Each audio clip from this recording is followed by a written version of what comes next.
Hola, buenos días. Bienvenidos a este webinar que organiza la Bolsa Mexicana de Valores.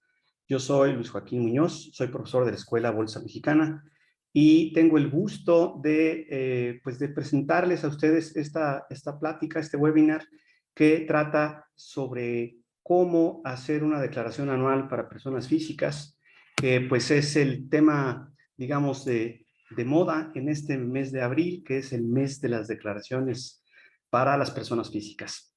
Y bueno, tengo el gusto de presentarles a nuestra ponente, la maestra Deyanira Arizpe. Aquí está.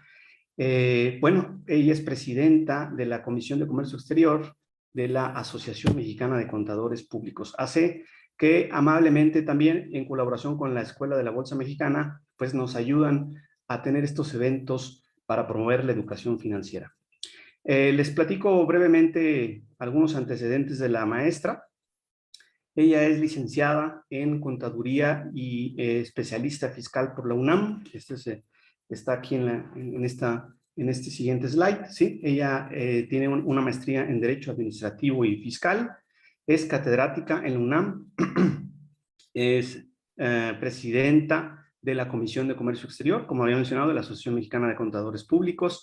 Pues es catedrática, es coordinadora del ISR Personas Físicas en la revista Consultorio Fiscal que edita la UNAM, es conferencista en varios foros y pues también ella es directora, socia directora en Arizpe Corporativo Jurídico Fiscal, SC, que es su propia firma de consultoría y de reingeniería de negocios. Maestra, bienvenida. Es un gusto tenerla con nosotros y pues estamos atentos a lo que nos platique para estar preparados para digamos, cumplir con esta obligación que tenemos de presentar declaración anual. Adelante, por favor. Muchísimas gracias, licenciado Joaquín Muñoz, por su afectuosa presentación. Agradezco a la Bolsa Mexicana de Valores que en coordinación con la Asociación Mexicana de Contadores Públicos me dan la posibilidad de llegar hasta donde están todos ustedes, a quien les agradezco y doy la más cordial bienvenida. Amigos, pues efectivamente, nos dice el licenciado Joaquín, es el tema de actualidad. Y de verdad que es el tema de actualidad. Hoy, por ejemplo, que estamos a día 30, en la última recta, en la recta final para la presentación de las declaraciones de personas morales. Importante que se los comente, todavía tenemos el día de mañana, que es 31, y todavía tenemos el lunes a más tardar, que es cuando, en términos del Código Fiscal de la Federación, esto no es una prórroga que nos haya otorgado el Servicio de Administración Tributaria. Esto, en términos del artículo 12 del Código Fiscal de la Federación, lo hemos tenido por siempre, que cuando la fecha límite cae en viernes, nos podemos trasladar al día siguiente hábil. Y así como para las personas morales tenemos la oportunidad a través de ese artículo 12 del Código Fiscal de la Federación de poder estar presentando y siendo aún en tiempo, sin recargos, sin actualización, si fuera el caso, para pagar el impuesto. Para el caso de las personas físicas que deberán presentar su declaración anual entre los meses de abril únicamente, yo al día de hoy escucho muchas personas físicas preocupadas por esta presentación, pero no se puede aún. Es hasta el día 1 de abril, que va a ser sábado, cuando podríamos estar empezando a presentar y enviar. La ley del impuesto sobre la renta es muy clara al respecto y dice que las personas físicas en el mes de abril. Las morales dice entre enero y marzo, y las físicas en el mes de abril. Por eso es que al día de hoy que muchos asalariados quisieran estar ya presentando, no se puede, porque lo que tenemos habilitado al día de hoy es un aplicativo, el cual es de ensayo, el cual es de prueba, el cual es un simulador. Es bastante útil si de manera anticipada podríamos entrar a verlo. Realmente lo acaban de liberar, digamos que apenas en esta semana. No habíamos tenido oportunidad de verlo porque esto se libera cada año en algunos de los momentos en que la autoridad lo dice, ya está listo, pueden entrar y pueden revisar. Entonces, para las personas físicas, importantísimo que es en el mes de abril. Y comentarles para las morales, que yo sé que muchos están preocupados por esta presentación, al día de hoy no hay prórroga. Muchos institutos, asociaciones como la nuestra de contadores públicos, solicitamos esa prórroga. Sin embargo, no se nos otorgó. Ha habido respuestas ya por parte de la autoridad donde dice que no es posible, así es que será a más tardar el día 3 de abril.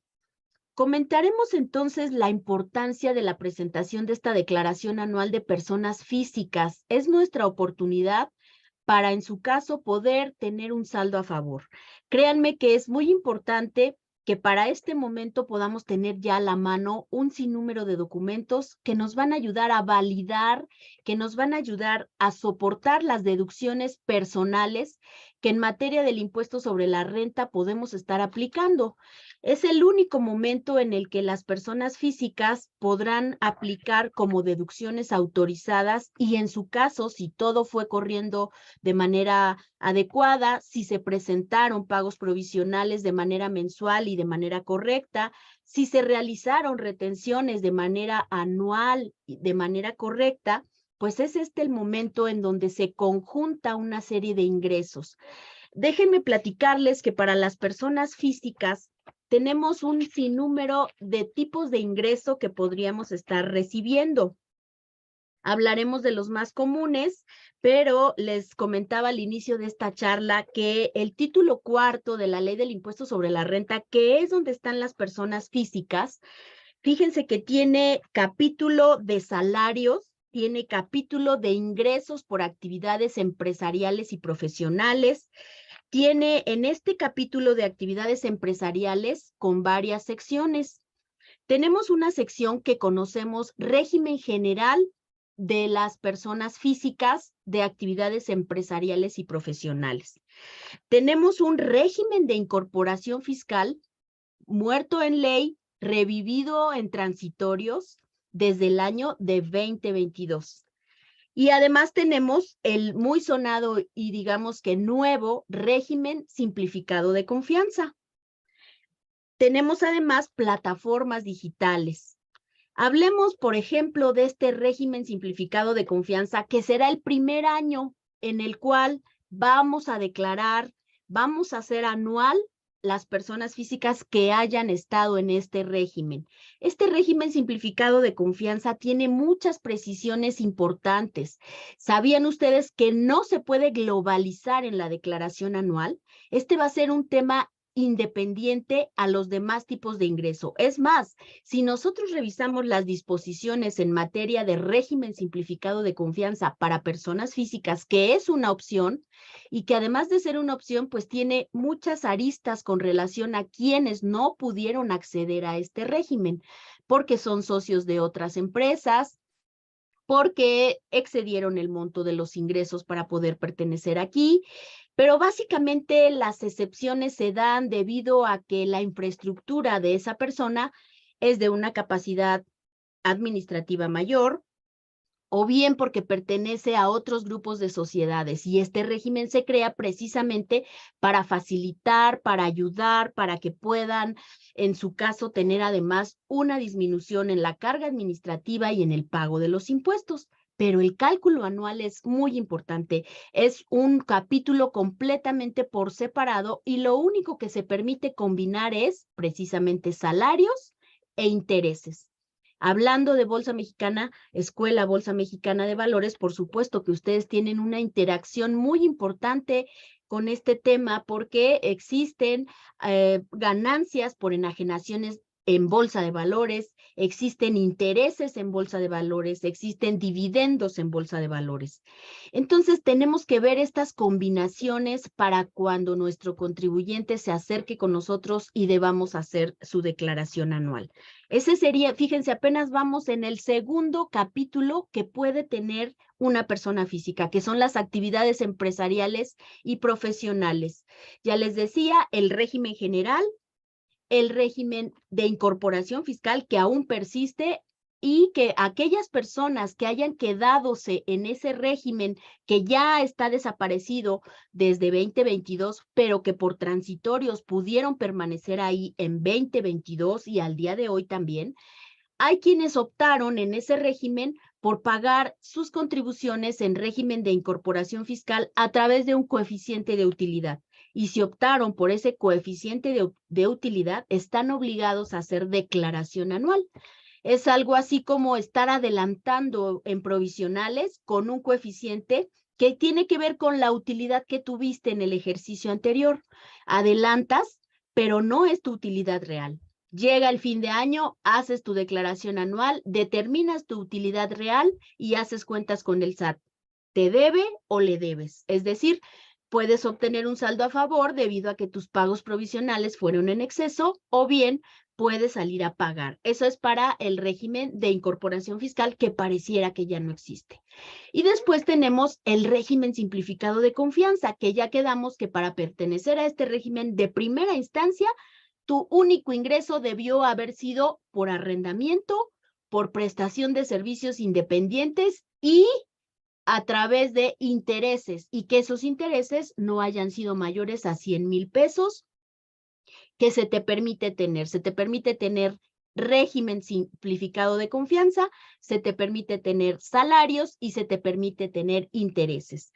Estos límites no deberán rebasar 3,500,000 pesos. Así vamos puntualizando en esta sección.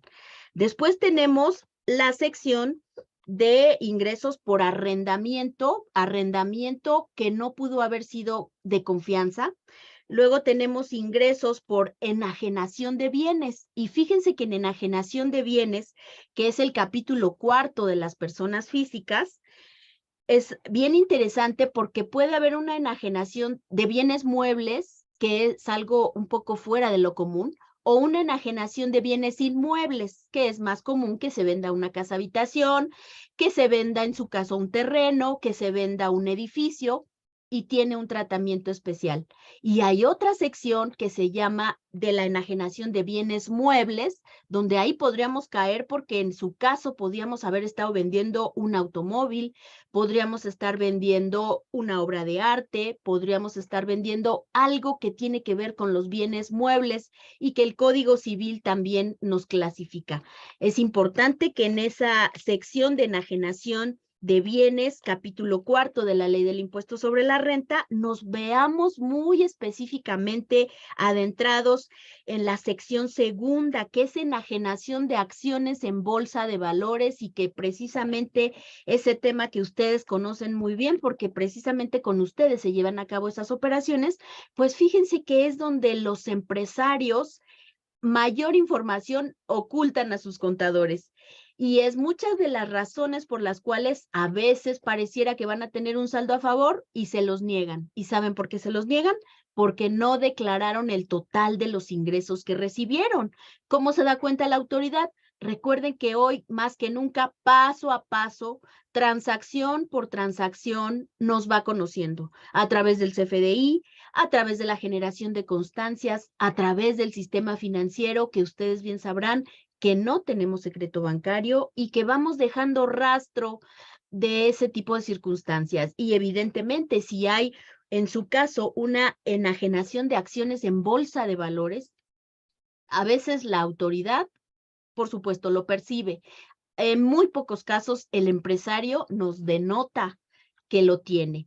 Y es un ingreso que por lo menos hasta el año pasado, no en todos los casos venía precargado en las declaraciones anuales, porque recuerden que ahora nuestros aplicativos ya tienen precargada mucha información. En esta charla comentaremos también y entraremos a ese aplicativo para que ustedes lo vayan conociendo. Entonces es un área de oportunidad bien interesante. Esta sección segunda del capítulo 4 de los ingresos por enajenación de bienes, que nos da pie a que el empresario, el contribuyente, debe solicitar su constancia, y esa constancia va a generar una ganancia. Esa ganancia se declara en el capítulo de enajenación de bienes. Y en ese capítulo de enajenación de bienes, cuando hablamos de acciones en bolsa de valores, nos va a solicitar la ganancia que viene ya establecida en las constancias previo trabajo de de equipos como ustedes, en donde tienen un precio de venta menos un costo fiscal de las acciones, llegan a una ganancia, pero nos falta pagar el impuesto. Nos falta un impuesto del 10% sobre la ganancia. Ese capítulo de enajenación de acciones en bolsa de valores genera inclusive una línea de captura adicional. Genera la línea de captura, vamos a suponer que Juan Pérez tiene ingresos por honorarios, por prestación de servicios profesionales que realiza, tiene ingresos por salarios porque trabaja para la empresa, vamos a decir que tiene un arrendamiento porque renta el inmueble a su propia empresa y además de ese rendimiento que le va quedando, lo mete a Bolsa Mexicana de Valores y obtiene una ganancia. Bueno, pues esa persona física, Juan Pérez, va a tener una línea de captura por los ingresos que va a acumular por el caso de salarios, arrendamiento, intereses. Y por el otro lado va a tener una línea de captura independiente que se genera una vez que nosotros damos los montos y va a pagar un 10% sobre la ganancia que se declare en precisamente en esta sección de los ingresos por enajenación de bienes. Es un ingreso muy específico. Cuando esta ley del impuesto sobre la renta se modificó hace ya algunos años, e incorporan esta sección de ganancias por enajenación de acciones en bolsa de valores, era un poco extraño que lo metieran en el caso de enajenación de bienes.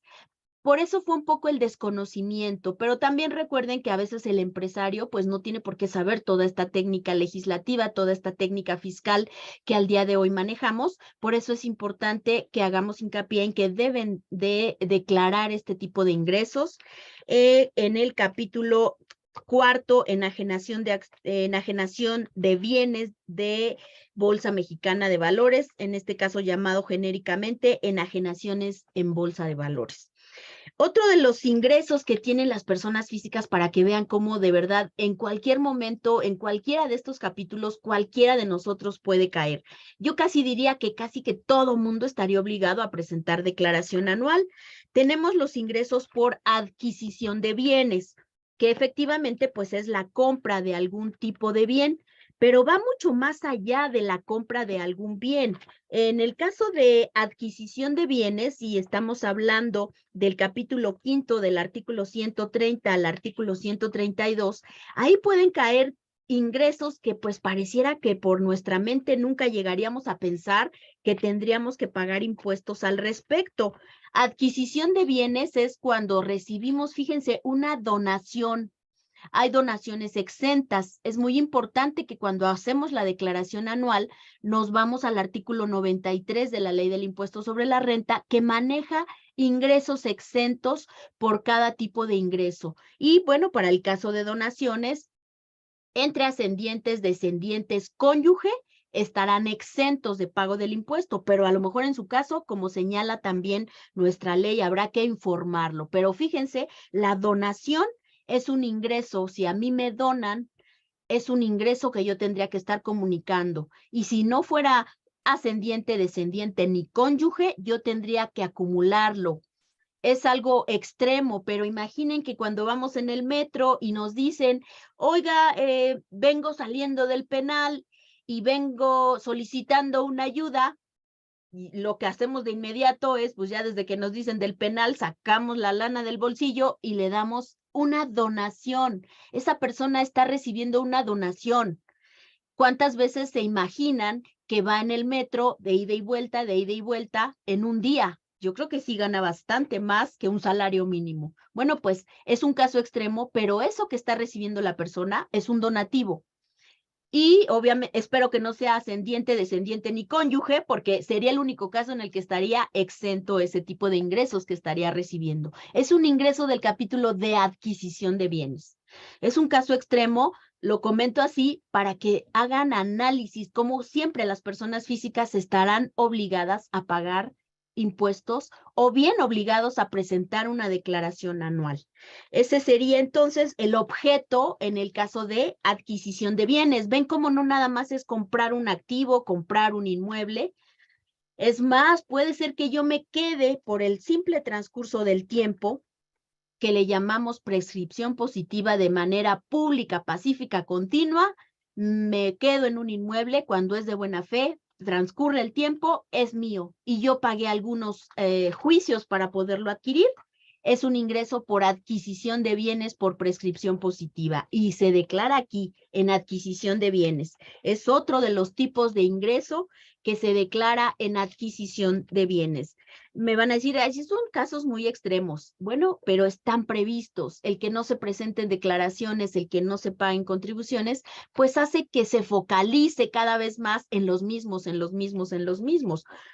Cuando la ampliación de la base de contribuyentes puede estar hablando de otros universos. Ese sería el capítulo de adquisición de bienes. Y luego viene un capítulo que para ustedes es súper importante precisamente por los intereses. Y es el capítulo de intereses del artículo 133 al artículo 136 de la Ley del Impuesto sobre la Renta, donde estamos hablando de intereses desde el punto de vista de un rendimiento. Y en este capítulo de intereses, híjole, yo creo que todo mundo que tiene una pequeña lana que lo guarda en el banco, no importa que no haya tenido grandes utilidades, pero estoy segura que lo que sí tuvo fueron retenciones. Y si lo que tuvieron fueron retenciones, es el momento de recuperar esa retención que les hubieran efectuado las instituciones financieras. Es el momento en el que se declaran tanto las pérdidas como las ganancias. Y derivado de ello, la retención que segurísimamente nos hizo el sistema financiero, en donde está incorporado, por supuesto, la Bolsa Mexicana de Valores. Fíjense que esto es un tema delicado, pero tengo que contarlo porque en términos de la Ley del Impuesto sobre la Renta, se nos dice que es opcional si quieres declarar esos intereses. Si quieres, preséntalo y si no, no te preocupes. Obviamente estamos hablando de montos de menos de 100,000 pesos, que para tener un interés de 100,000 pesos, imaginen ustedes que saben toda esa parte, cuánto fue el capital que debimos haber invertido. Bueno, pues si ese fuera el caso, dice la ley, pues si quieres, opta por presentarlo, pues si no quieres, no te preocupes. Vamos a suponer que Juan Pérez tiene salarios y además tiene intereses y dice, mira, por los salarios no te preocupes, tienes menos de 400,000 pesos, no presentes los intereses, ¿para qué te preocupas? Que el aplicativo, que la firma, no te preocupes, no lo declares. ¿Cómo imaginan que ha sido este ejercicio tan difícil con unas tasas de interés tan bajas en relación a la plusvalía, con un tema de inflación bastante fuerte? Pues seguramente que en muchos casos habremos perdido. Pues la autoridad dice, pues si no quieres, no lo presentes, porque seguramente vas a tener saldo a favor, porque al acreditar lo que te retuvo el sistema financiero, vas a estar teniendo saldos a favor. Así es que yo les recomendaría que hagan el esfuerzo por obtener las constancias, hagan el esfuerzo por declarar esos intereses, que les va a crear beneficios en términos del artículo 133 a 136 de la Ley del Impuesto sobre la Renta, porque pues eso de decir es una opción y pues yo no la sigo, creo que es el camino menos adecuado bajo estas circunstancias. Es muy difundido por la autoridad, por supuesto, en el afán de pues de no, en su caso, estar haciendo esas devoluciones. Algo bien importante en términos del artículo 133 también es comentarles que hay personas físicas que reciben los intereses, pero derivados de su actividad empresarial. Y si el interés es derivado de la actividad empresarial, entonces se declara en el capítulo de las actividades empresariales y profesionales. Si es un ingreso, en este caso independiente, y es un ingreso que se esté tomando en cuenta patrimonialmente, es el caso en el que vamos a recomendar su declaración. Comentarles que en los tipos de ingresos relacionados con los intereses y todo esto que platico lo voy a reforzar un poquito ahorita que avancemos con mi presentación, y por supuesto que voy a dar en unos 15 minutitos, en unos sí, que seguramente 10, 15 minutos voy a dar pie a las preguntas que me hicieron favor de hacer llegar y bien algunas que también veo en este momento que están haciendo. Rápidamente decirles que el título relacionado con los intereses, ya les decía, en términos del artículo 8 de la Ley del Impuesto sobre la Renta, que son rendimientos, que puede ser provenientes inclusive de arrendamiento, de factoraje financiero, pero también importante comentarles que en este capítulo de intereses se declara los intereses que provengan de cuentas en el extranjero. Hay un procedimiento específico en este capítulo de los intereses en donde si esos intereses provinieron del extranjero, también deberán de estarse acumulando para la persona física.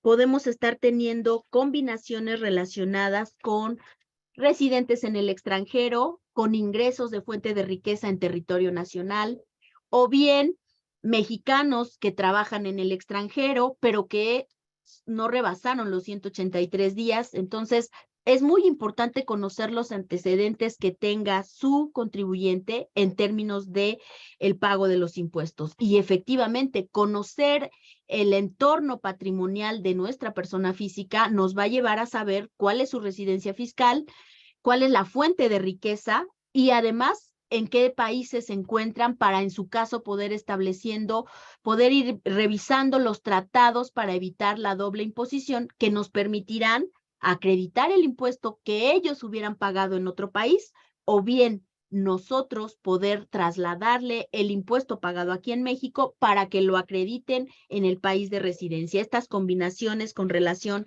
a la residencia, con relación a la fuente de riqueza, también es un área de oportunidad muy importante y aquí estaría haciendo entonces estos comentarios relacionados con los intereses. Me voy más allá y casi que ya terminamos de ver así de manera muy somera los tipos de ingreso que puede recibir la persona física, porque estaría yo hablando de los ingresos por premios.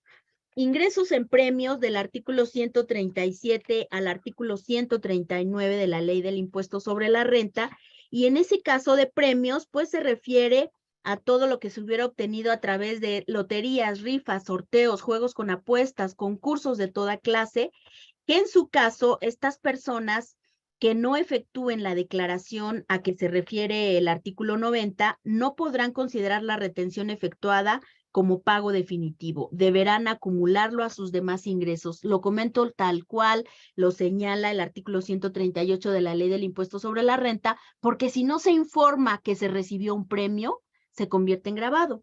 Y entonces si me dicen yo no tengo más ingreso, no rebasé 400, solo recibí un premio, pero ya me hicieron el pago definitivo del impuesto, yo ya no tengo que hacer nada. Bueno, pues es obligatorio que presenten declaración anual y que además informen nada más, no van a pagar impuesto, pero tienen que informarlo, porque si no se informa en su caso, van a tener que acumularlo y además no les van a permitir acreditar esa retención que en su caso se hubiera dado lugar. Entonces es muy importante.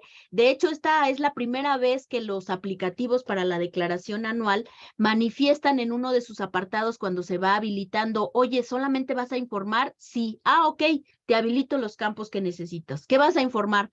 Pues que recibí premios. Pues que recibí herencia. Pues que recibí un donativo. Ok, te habilito para que lo informes. En años anteriores venía, digamos que inmerso dentro de todo el mundo de capítulos que se solicitaban. Hoy viene en un apartado completamente independiente y estaría hablando de los premios. Me voy a los dividendos.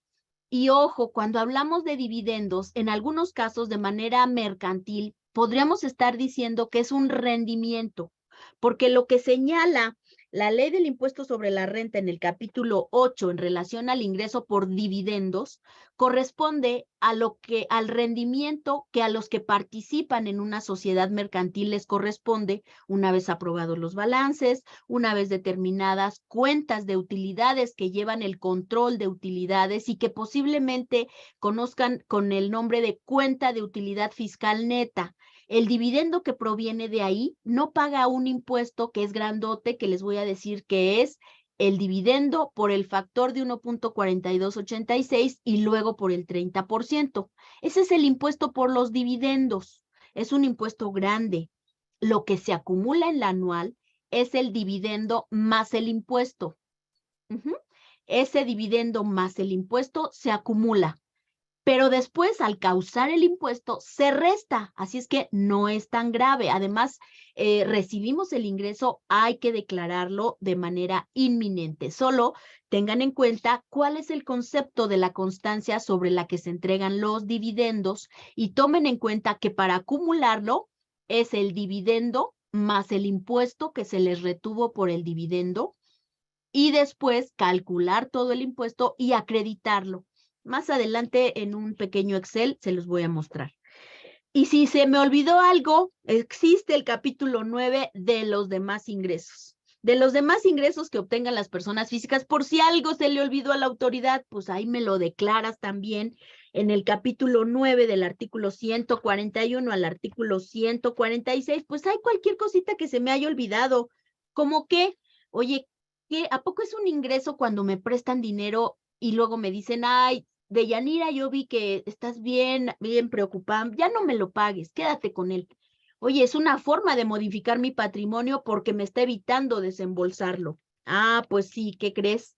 Te lo perdonó tu cuate, te lo perdonó la empresa que te lo prestó, pero no yo. Y dice el SAT, me lo declaras en el capítulo 9 de los demás ingresos del artículo 141 al artículo 146 y el tipo de ingreso que se declara ahí, pues el importe de las deudas perdonadas, como el ejemplo que les puse, como la ganancia cambiaria y los intereses provenientes de créditos. También prestaciones que se obtengan con motivo del otorgamiento de fianzas. También cualquier otro que se le haya pasado a la autoridad. Por ejemplo, los que provengan de cualquier acto o contrato celebrado con el superficiario para la explotación de subsuelo. Ven cómo son tipos de ingresos un poco extraños, pero que para que no se le pase a la autoridad, deberán también en su caso estarlo considerando. Y aquí ya me hice un pequeño esbozo de los diferentes tipos de ingreso que puede tener la persona física para adentrarme en este momento a lo que es más común. Y me voy ahora sí a su material, que por cierto, la asociación, por supuesto, se los va a hacer llegar en su momento, les va a hacer llegar este material por si quisieran una guía para poder ir consultando. ¿Quién debe presentar esta declaración anual? Y estaríamos hablando del mes de abril, ya señalé por qué en el mes de abril, por todos los ingresos que se hayan tenido en 2022 de un solo patrón, y vamos a hablar que dejaron de recibirlo antes del 31 de diciembre. Son obligados a presentar esta declaración anual, también obligados si además obtuvieron ingresos de salarios más cualquier otro capítulo, cualquier otro, hasta intereses, pero afortunadamente la resolución miscelánea fiscal dice, ok, tuviste ingresos por salarios, también tuviste intereses, te doy chance que si los intereses no fueron mayores a 100,000 pesos y tus ingresos por salarios son menores a 400,000, está bien, no la presentes. Eso va a depender de cada contribuyente, porque si el contribuyente, como ya les venía yo manejando, tiene deducciones personales, pues no las debe desperdiciar. Debe presentar declaración anual y aplicar en ella gastos médicos, dentales, hospitalarios, de funeral, ojalá que nunca se tuvieran. En su caso, créditos hipotecarios y aportaciones adicionales al sistema de ahorro para el retiro. Todo ello porque con eso va a poder tener en su caso, si fue bien hecho el CFDI, si viene todo claro, pagado con cheque, tarjeta, monedero, va a poderlo deducir en la declaración anual y seguramente va a poder estar obteniendo saldos a favor. Entonces, esas consideraciones. Además, estás obligado a presentar declaración anual si recibiste ingresos de 2 o más patrones. En la mañana trabajamos, se me ocurre, en los médicos es muy común, por ejemplo, trabajan en la mañana en el Hospital General de México, en la tarde trabajan en la Secretaría de Salud, en el Hospital Ramón Jiménez, y tienen 2 patrones y tienen 2 ingresos y son salarios. Y a lo mejor en ninguno de los 2 rebasaron 400, pero por recibir de 2 patrones, obligados a presentar declaración anual. Además, si los salarios provienen del extranjero o de personas no obligadas a retenerles el impuesto, también están obligadas a presentar declaración anual. Y más allá, si se obtuvieron ingresos por indemnizaciones, pensiones o jubilaciones, hay que hacer declaración anual. Y además es importantísimo que en este caso, cuando hay una jubilación o una pensión, la persona que recibe este ingreso el patrón le retuvo cuando se fue. Es fuerte la retención. Hay un procedimiento muy especial en el artículo 95 de la Ley del Impuesto sobre la Renta, que les ayuda a que, como es un ingreso que se devengó laboralmente en varios años, oye, si yo acumulo en una sola un montón de lana que me van a dar porque yo ya tenía muchos años de servicio, pues me va a pegar mucho en la anual. Bueno, pues hay un procedimiento especial. Van a hacerles acumular el último sueldo mensual ordinario, lo acumulan con sus demás ingresos. Y por la diferencia pagan impuestos sobre una tasa. Y eso es mucho mejor, es una retención mejor, es una manera de ayudar a estas personas que de por sí se quedaron sin empleo y que pues por esta desafortunada crisis que estamos pasando y subsanando pudiera pegarles. Entonces, ese procedimiento es bastante interesante, está en el artículo 95. Y les adelanto también que por ahí del día jueves 13 de abril, vamos a tener con mucho detalle todo esto que hoy comento de manera un poco rápida, pero que quiero darles la mayor información posible para que ustedes vayan abriendo sus horizontes con relación a esto. La asociación va a dar este curso que se llama Declaración Anual de Personas Físicas y posiblemente nos volveríamos a estar conectando el día 13 de abril de 4 a 9 de la tarde, para que si fueran ustedes interesados, pues podrían acercarse a nuestra Asociación Mexicana de Contadores Públicos. Les decía entonces que este tipo de ingresos por separación tiene un cálculo específico en el artículo 95. Comentarles que es bien importante que una vez que ubican el tipo de ingreso, se vayan al artículo 93 de la Ley del Impuesto sobre la Renta, porque ahí nos señala varios tipos de ingresos exentos, y eso igual va a ayudar al contribuyente a que pague menos impuesto, o bien lo va a ayudar a que pague dentro del marco legal, por supuesto, y que además optimice su pago de contribuciones. Una de estas exenciones bien grande para las personas físicas asalariadas que hayan recibido una indemnización son 90 UMAS por cada año que hubiera laborado. Entonces es un trabajo delicado. Y también por el tema de jubilaciones, también tiene una exención.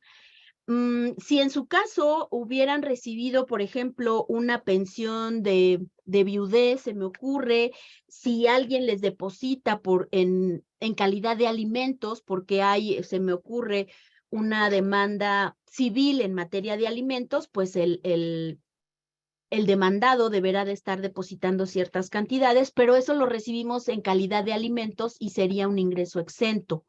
Y si se fijan, a lo largo de lo que voy comentando, he estado charlando de las preguntas que en su momento también ya nos hicieron llegar, para agradecerles a los que nos las mandaron, pero ya van siendo contestadas en esta charla. Si hablamos de que los ingresos anuales por este concepto de salarios excede 400,000, obligados a declaración anual. He visto casos en los que van sin rebasar, pero llega diciembre, reciben el aguinaldo y rebasan, pues ya en ese momento obligados.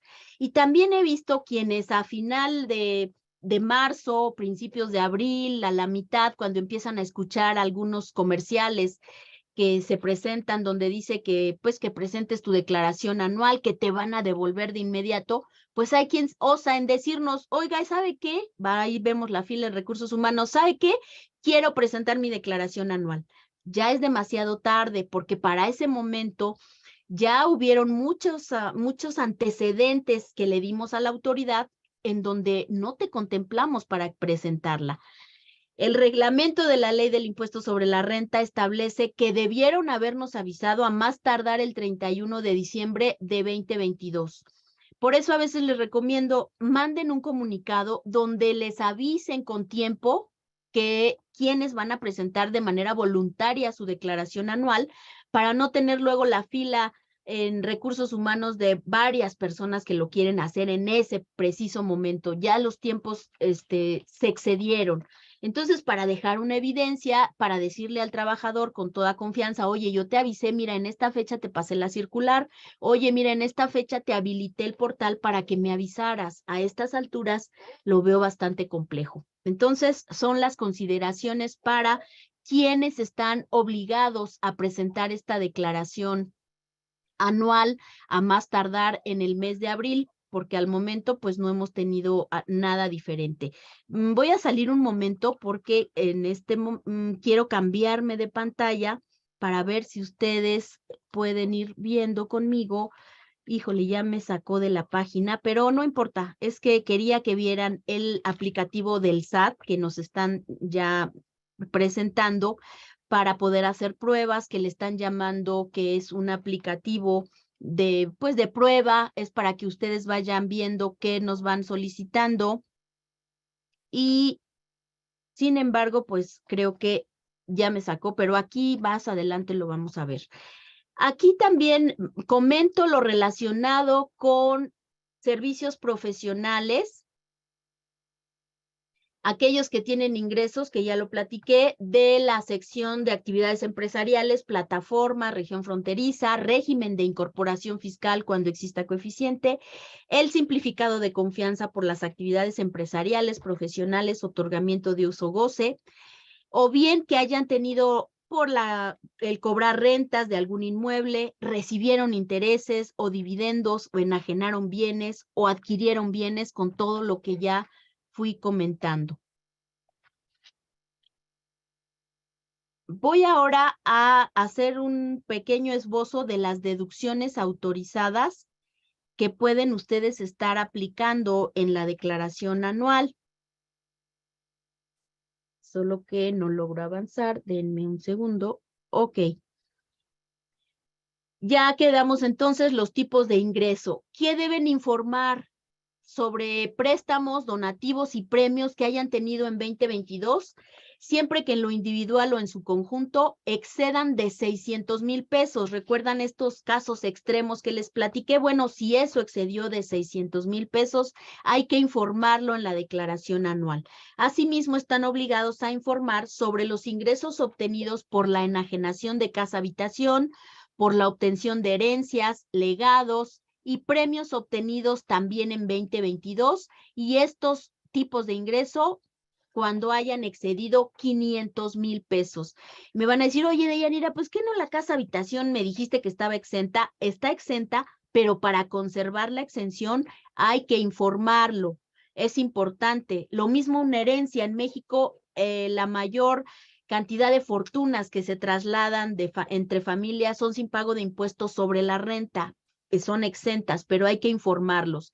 Además, esto les ayuda mucho para evitar una discrepancia fiscal. ¿Qué es eso de discrepancia fiscal? Pues cuando en su caso la autoridad pudiera llegar a decirme, oye, yo veo que pagas tenencias, yo veo que pagas prediales, yo veo que pues eso denota que tienes automóviles, tienes casas grandes, chicas y medianas, y yo no te conozco fiscalmente. Ah, bueno, eso es en su caso una discrepancia fiscal, porque tienes una riqueza que la autoridad no conoce. Hay muchas maneras de tener de manera muy transparente todo este tema, todo este entorno fiscal, y pues basta con informar. Oye, recibí un préstamo, infórmalo, porque seguramente está depositado en tu cuenta, y si no fue vía cálculo de la declaración anual, va a ser vía portal de la comisión bancaria, donde pudieran estar revisando ese documento. Entonces, informar en la declaración anual. ¿Y quiénes se puede librar en su caso? Que yo ya les decía casi que nadie, pero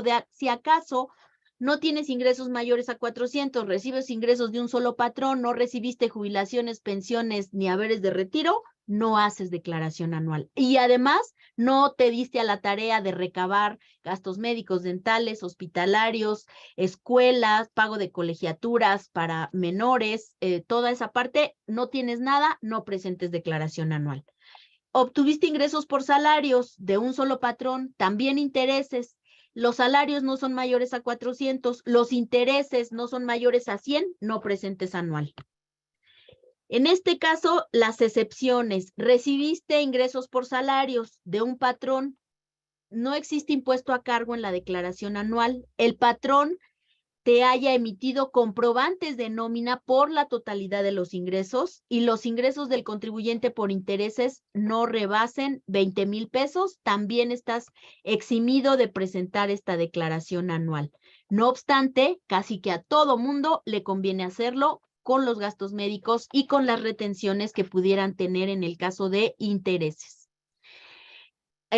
¿Qué necesitamos tener a la mano hoy por hoy para poder hacer nuestra declaración? Nuestra contraseña es algo que indispensable para entrar a cualquier aplicativo del SAT.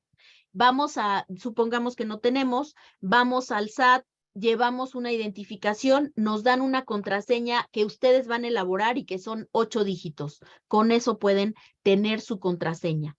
Solamente si vas a tener un saldo a favor y el saldo a favor es superior a 10,000 pesos y además vas a cambiar tu cuenta clave, que es donde nos van a depositar las devoluciones, necesitas la firma electrónica y vigente.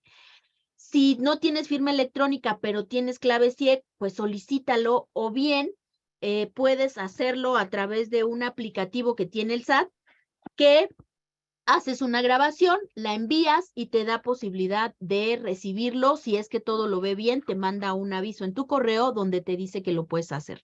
Aquí están observando lo que pueden hacer deducible, que es lo que sería una muy buena oportunidad.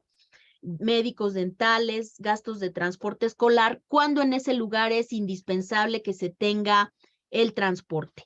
Aquí lo voy dejando. Y bueno, por supuesto que están nuestras puertas abiertas para cualquier información, aunque el SAT dice que también le pueden hablar y que de inmediato les va a contestar. Ojo, porque es un poco complicado tener esa interacción con el Servicio de Administración Tributaria. Las novedades, rápidamente les platico, miren, vienen precargadas las operaciones que se hayan tenido en cada uno de los pagos o las deducciones que vayan a hacer, vienen con fecha de presentación, vienen las retenciones que les efectuaron los del régimen simplificado de confianza.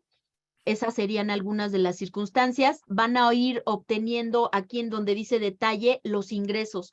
¿Saben qué? Esto viene precargado no con los pagos provisionales, viene precargado con los CFDIs. Por ejemplo, si ustedes en el mes de enero generaron 10,000 pesos de CFDIs y le pusieron PUE, o sea que lo cobraron, porque dice PUE es que te lo pagaron, te lo van a pagar, te lo juran que te lo pagan, pero resulta que no fue así y que además hasta cobraste de meses anteriores. Lo vamos a tener que adicionar aquí donde dice ingresos adicionales.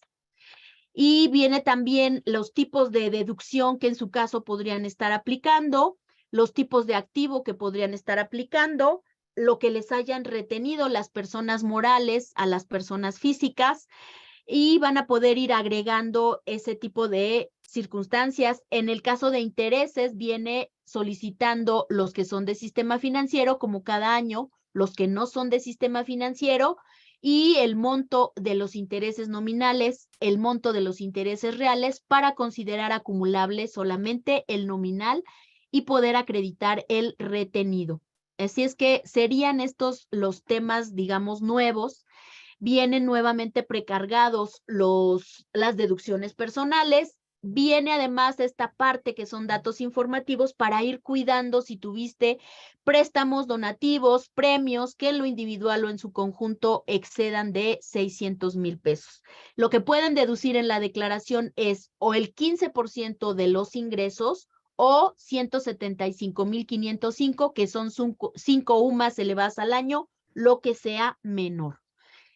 Aquí las deducciones personales, y casi que con esto voy dando pie a responder algunas de las preguntas, no sin antes comentarles que tienen aquí mi correo, tienen el correo de la asociación, pueden hacerme llegar sus preguntas y también con mucho gusto las estaremos respondiendo.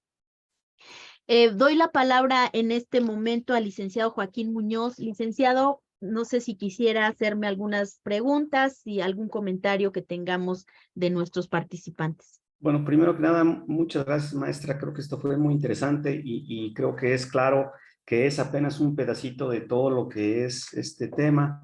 Así es que creo que sí estamos invitados a buscar el curso de 5 horas para entender más a detalle y responder muchas preguntas. Hay algunas preguntas que nos han ido haciendo que creo que se han ido contestando a lo largo de la plática, pero Así quiero fue. empezar con una pregunta que tiene que ver con el RFC. Y es que si nosotros vamos a invertir en la bolsa, tenemos que dar de alta la obligación como de accionistas y de que vamos a recibir dividendos. Creo que son obligaciones separadas. Y la otra es que si voy a invertir en acciones, entonces quiere decir que ya no puedo estar en el reciclo.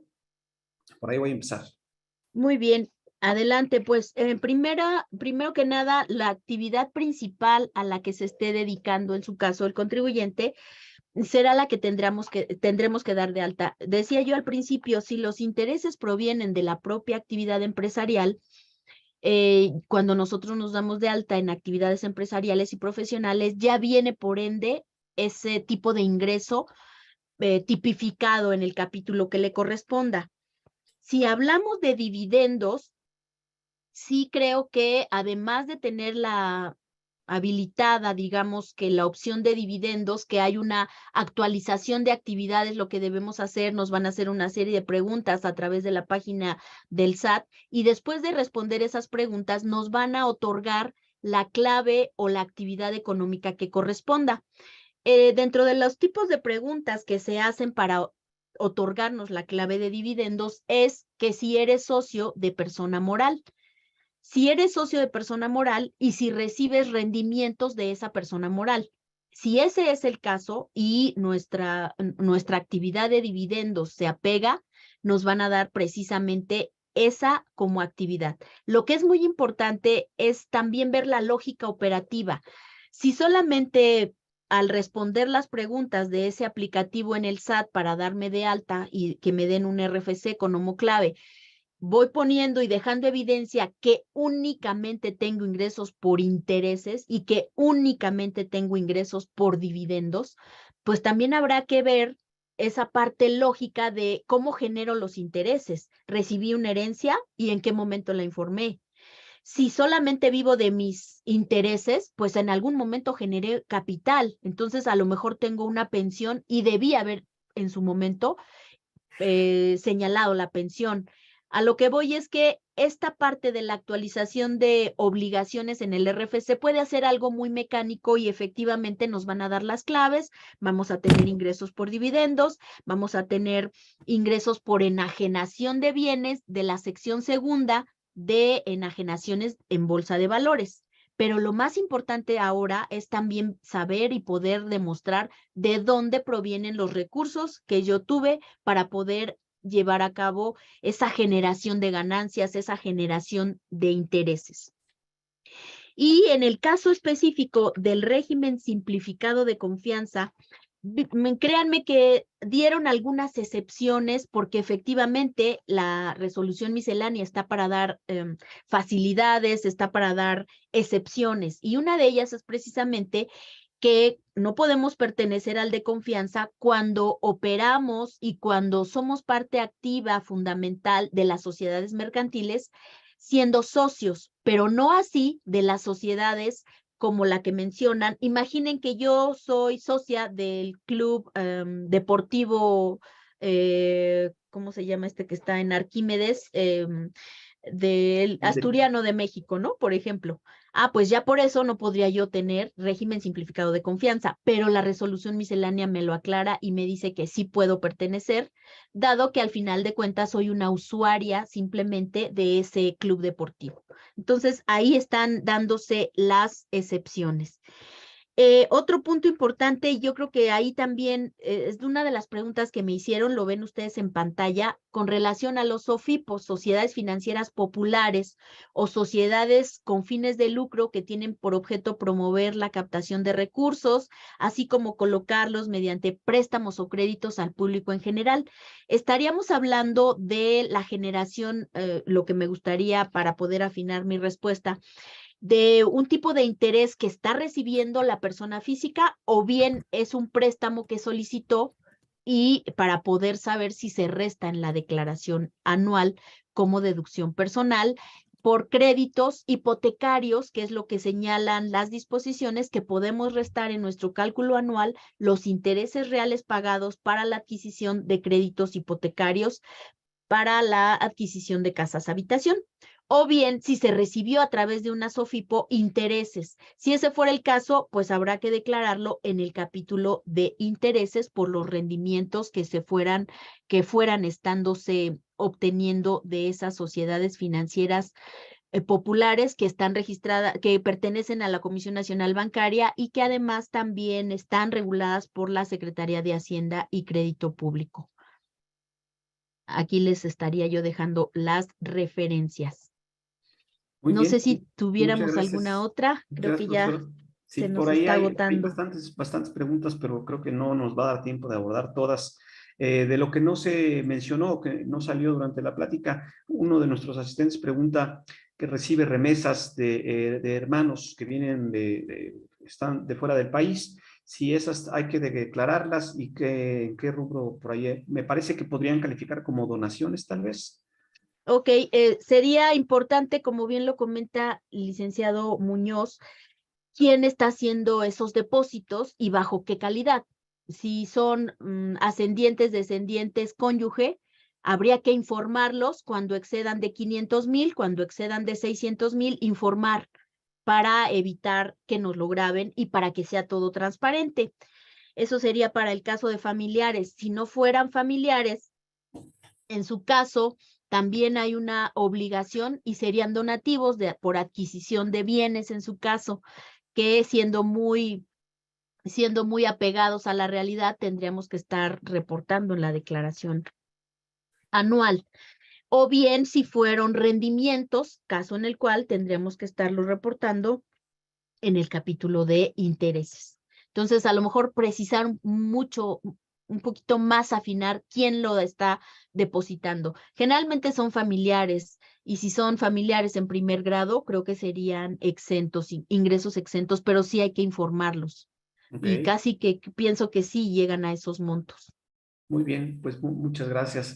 Por aquí creo yo que a lo mejor nos da tiempo de una última, muy Ad- rápidamente. Habla Adelante. uno de nuestros asistentes, nos dice que por ahí le aparece un patrón que no reconoce como una empresa fantasma. Supongo que hay que hacer algún tipo de aclaración ahí.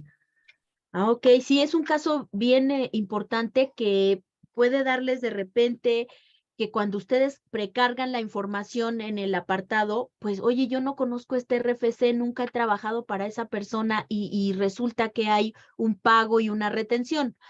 Imaginen el mundo de números que maneja la persona moral, que maneja el SAT. Entonces, yo creo que eso es bien importante que se haga un caso de aclaración en el portal del SAT para solicitar y para que le demuestren cuáles fueron los ingresos obtenidos, porque bajo la premisa de que se desconoce el retenedor en ese punto.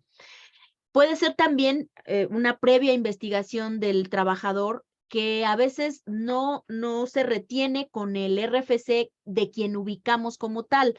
Posiblemente con este tema del outsourcing pudiéramos no identificarlo, dado que existe alguna estructura fiscal diferente que no nos hayan comunicado y que por tanto podría estarse dando esa circunstancia. Han sido los casos con los que me he topado, que el trabajador me dice: es que yo no tengo ese ingreso ni lo conozco, pero al revisar ya la estructura fiscal que tiene la empresa, pues resulta que era su outsourcing. Podría ser también el caso. Muy bien, pues muchísimas gracias. Gracias a Gracias a todos ustedes. por asistir. Esta grabación pues va en un par de días o algo así, se va a publicar a través del canal de YouTube de la Bolsa Mexicana de Valores, así es que por ahí va a estar disponible. Y bueno, pues esperamos vernos ahora sí que en el curso de la Asociación Mexicana de Contadores Públicos sobre las declaraciones anuales. Los datos supongo que estarán disponibles ahí en la página, ¿verdad?, de la asociación. Claro que sí. De hecho, ya en este momento creo que nos van a enviar eh, los datos para que puedan ustedes entrar a nuestro portal. Si en este momento les doy los datos, quería Si Vero nos apoya con los datos de contacto de la página de la asociación para que ustedes tengan el link, inclusive si lo ponemos en el chat y ahí pueden hacer también ustedes el ligue para con nosotros. Es de 4 a 9 y es el día jueves 13 de 4 a 9 de la noche. Estaremos viendo ahí casos prácticos, numéricos y el aplicativo como tal. Muy bien, muchas gracias. Bueno, pues ya para no tardarnos del tiempo que tenemos programado, son las 11:01 ya y entonces pues vamos a terminar. Muchas gracias a todos, muchas gracias maestra, fue muy ilustrativo. Muchísimas gracias a todos, un fuerte abrazo y mucho éxito en la presentación de sus declaraciones de Gracias. personas físicas. Hasta luego.